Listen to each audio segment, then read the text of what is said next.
এইটুকু প্রার্থনা করিস মা, আমি যেন শ্রীকৃষ্ণের চরণে ঠাঁই পাই। না না ঠাকুর, অমন করে বলবেন না।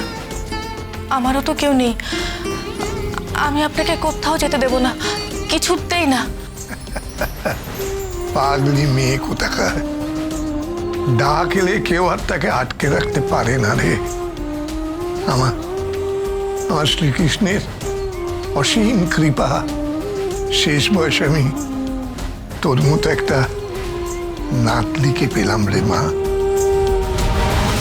এইটুকু পাবার জন্যে আমি বোধহয় এখনো বেঁচে আছি রে।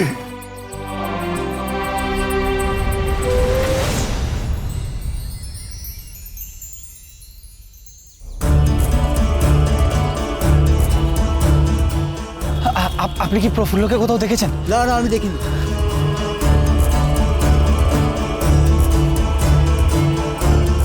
আপনারা কি প্রফুল্লকে কোথাও দেখেছেন?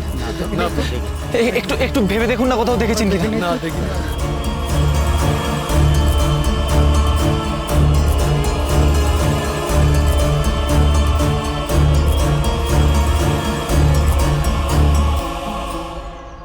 আপনারা কি কেউ প্রফুল্লকে দেখেছেন? কি ব্রজেশ্বর বাবু, আপনি কি হয়েছে আপনার? কি অবস্থা? আমার কথা পরে হবে, আগে বলুন প্রফুল্ল কোথায় জানেন কিনা। প্রফুল্ল সে তো কুটিরেই ছিল, কেন সে নেই? না, কুটিরে তো নেই। আমার মনে হচ্ছে প্রফুল্ল নিশ্চয়ই কোনো সাংঘাতিক বিপদ হয়েছে। আচ্ছা আচ্ছা, ও কি অন্য কোথাও যেতে পারে কি, বলতে পারেন? আমরা তো জানি না, আমরা তাকে দেখিও নি।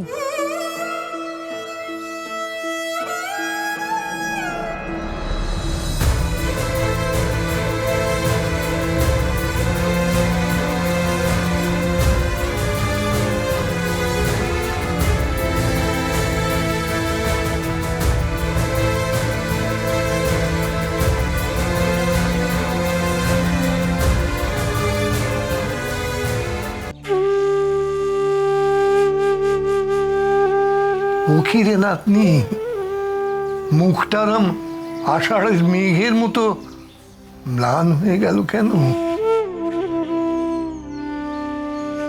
তবে একটা গান শোন, মনটা ভালো হয়ে যাবে, কেমন?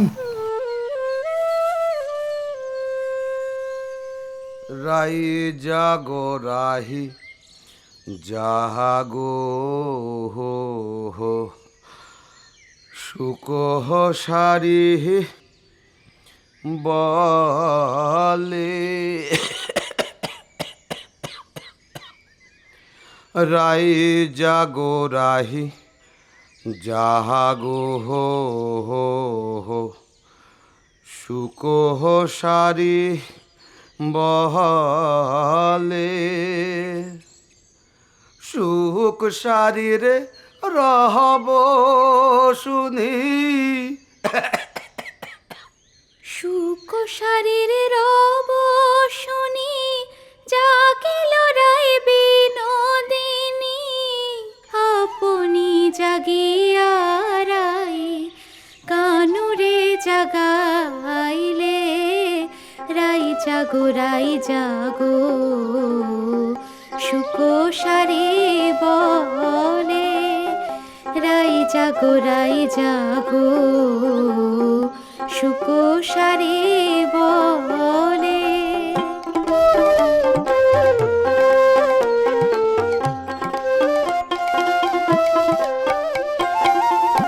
নিদ্রার আবেশে রাধে ঢুলু ঢুলু করে, হেলিয়া ঢলিয়া পড়ে শ্যামনগরের কোলে।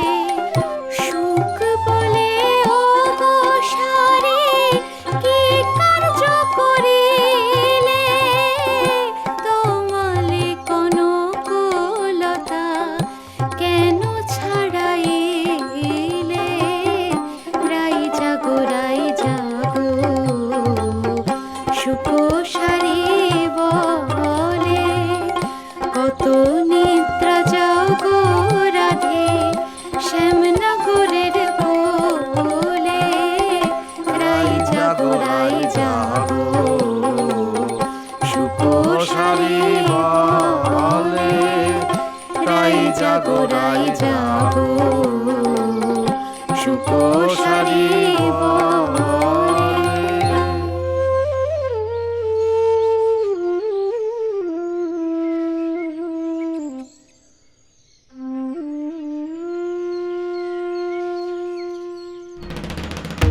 আরে নে নে, ওদিকে যাস না, তাড়াতাড়ি পা চালা। পায়ে বাত হয়েছে না কি বলতো?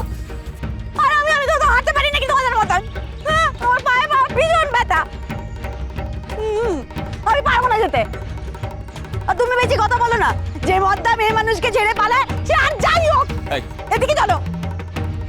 দাঁড়া, ভালো করে দেখতে দে। কিন্তু স্বার্থপর, তোমার কখনো ভালো হবে না। আমি পারবো না যেতে। ব্যাস এই চুপ চুপ, রাস্তার মধ্যে চুপ চুপ, রাস্তার মধ্যে রঙ্গ করিস না। এই তুই হলে কি করতিস বলতো? তুই নিজের প্ল্যান নিয়ে পালাতিস নাকি আমার জন্য ওখানে দাঁড়িয়ে অপেক্ষা করতিস? অতগুলো ডাকা তোদের সাথে আমি একা পারতাম নাকি? বিরত দেখে আমার লাভটা কি হতো? আমার তো বিগলে প্রাণটা যেত। বারবার বলছি যে তুই মেয়ে মানুষ, তোকে ছেড়ে দিত, আমাকে ধরতে পারলে ছাড়তো না। ও তাই না? যাবো না, আমি যাবো না। প্রফুল্লকে খুঁজতে আমি যাবো না বলে দিলাম, এই ব্যাস। পারছি না। আমি ভালো কথা বলছি, এরকম করিস না। জমিদার মশাই কিন্তু তোকেও ছাড়বে না, এটা আমি বলে দিলাম পরিষ্কার করে। এরকম করিস না, চল আমরা খুঁজে বার করি। হ্যাঁ। চলো। নায়েব মশাই, প্রফুল্লকে দেখেছেন? আপনি এখানে? বলি কে আপনি? প্রফুল্লকে খুঁজছেন শুনি? আমি তার স্বামী। আমি তাকে খুঁজতে শিকারপুর জঙ্গলে গেছিলাম, কিন্তু তাকে পাইনি। মনে হচ্ছে কেউ প্রফুল্লকে ধরতে এসেছিল। জঙ্গলে পালকি ছিল, কিন্তু সেখানেও তাকে পেলাম না। আপনি কি বলতে পারবেন সে কোথায়? ওকে কি ধরে রেখেছে কি না কেউ? আমরা তো বলতে পারবো না। তাছাড়া ও তো থাকে তো সে জঙ্গলের ভেতরে, মানে ওদিকটায় আমাদের বিশেষ যাওয়াও হয় না। সেই জানেন না? না, তাহলে তো অন্য কোথাও খুঁজে দেখি। আপনি বৃথাই সময় নষ্ট করছেন। আমাদের এই ছোট্ট গ্রাম, এখানে থাকলে পরে আপনি এতক্ষণে খুঁজে পেয়ে যেতেন। আপনি বরং বাড়ি চলে যান। না, কখনো না। প্রফুল্লর খবর না নিয়ে আমি কোথাও যাব না, কোথাও না। এ তো সর্বনাশের মাথায় বাড়ি। এ কিনা জমিদার হরবল্লভ রায়ের ছেলে। যদি প্রফুল্লর সাথে দেখা হয় সব বলে দেবে তো। আমাদের সবকিছু জানাজানি হয়ে যাবে। তখন কি হবে? রায় মশাই তো আমাদের চামড়া গুটিয়ে দেবে। ব্রজেশ্বর প্রফুল্লকে খুঁজে বার করবার আগে আমাদের প্রফুল্লকে যেভাবেই হোক খুঁজে বার করতে হবে, না হলে কিন্তু পরাণ চৌধুরী আমাদের ছাড়বে না।